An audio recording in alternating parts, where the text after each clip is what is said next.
की थी। 10 साल पहले यूजी हुक ने उसे सालों में पहली बार किराने का सामान खरीदा था। कांग जी हल्की सी मुस्कुराई। ऐसी गर्मजोशी उसके जीवन में दुर्लभ थी। उसे सच्चाई का पता चला। कैंसर से ग्रस्त भविष्य कोई बुरा सपना नहीं था और उसे अच्छी तरह याद था कि यूजी हुक एक योग्य उत्तराधिकारी था जो अपने परिवार के उत्तराधिकारी बनने के लिए तैयार था। उसने निष्कर्ष निकाला। उसने 1 दशक पहले का दरवाजा पलट गया। उसके भविष्य के बदमाश ने चरमराकर दरवाजा खोला। पति अब उसका प्रेमी वहीं खड़ा था। पूछा कि क्या उसके अजीब व्यवहार का मतलब है गर्भावस्था। कांजी ने इस पल को याद किया। दशक पहले उसे गैस्ट्राइटिस हुआ था, लेकिन उसने गर्भावस्था मान ली थी। धोखेबाज ने दिखावा किया। चिंता उसे गर्भपात कराने के लिए प्रेरित कर रहा था और काम को प्राथमिकता देने के लिए कैंग जी ने विरोध किया कि उसने पहले ही उसके भविष्य का फायदा उठाने की योजना बना ली थी।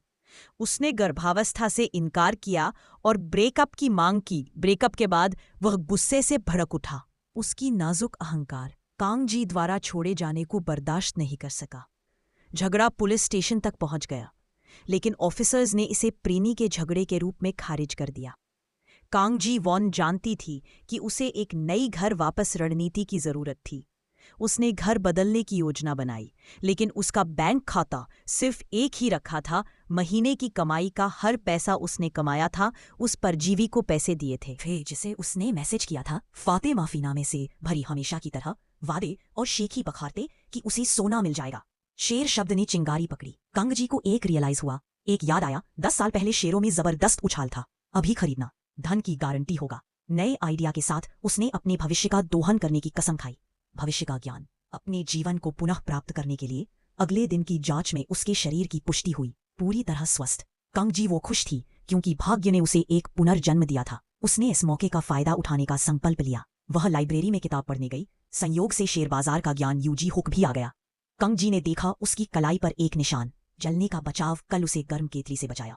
गिल्टी होकर उसने यूजी हुक से माफी मांगी। मजाकिया अंदाज में उसने उससे कहा कि वह उसे कुछ खिलाए। रात के खाने के बाद ही उसे एहसास हुआ कि विशेषाधिकार प्राप्त परवरिश का आभा मंडल नहीं हो सकता, छिपा नहीं जा सकता। सूप से निकली भाप ने उसके चश्मा हटाया तो सोच रही थी कि उसने पहले कभी ध्यान क्यों नहीं दिया कि वह न सिर्फ शिष्ट था बल्कि बेहद खूबसूरत। यूजी हुक ने पूछा कि क्या उसने अपनी नौकरी छोड़ने की योजना बनाई थी।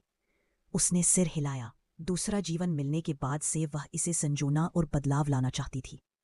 कैंग जी वॉन ने इंटीरियर डिजाइन की किताबें खरीदी।